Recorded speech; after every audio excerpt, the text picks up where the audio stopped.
Hi, Pastor June.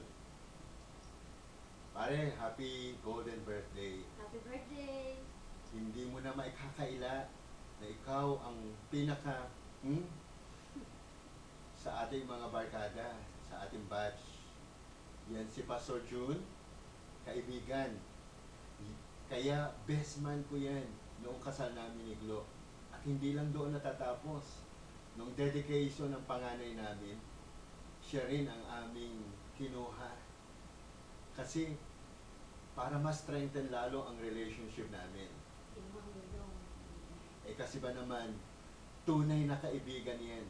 Noong mga binata pa kami, maraming pagsubok ang dumating sa buhay ko.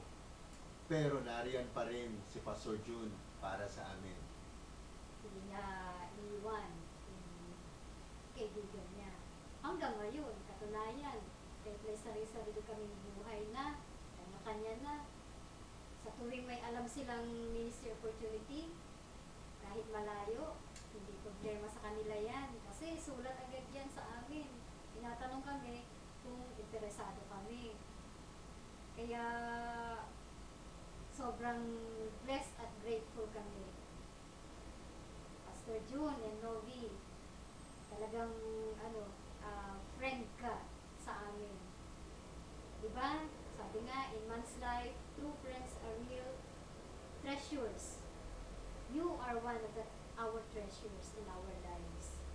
Sure kami na hindi lang sa amin, pati sa iba, alam ko, ganoon din kayo. So, we see that the Lord has truly blessed him, his family, his ministry, his Pati life. sa edad, Pati sa edad. Pare, kami ni Glo, sa ayaw mo at sa gusto, BFF ka namin. Best friend forever. We're just here.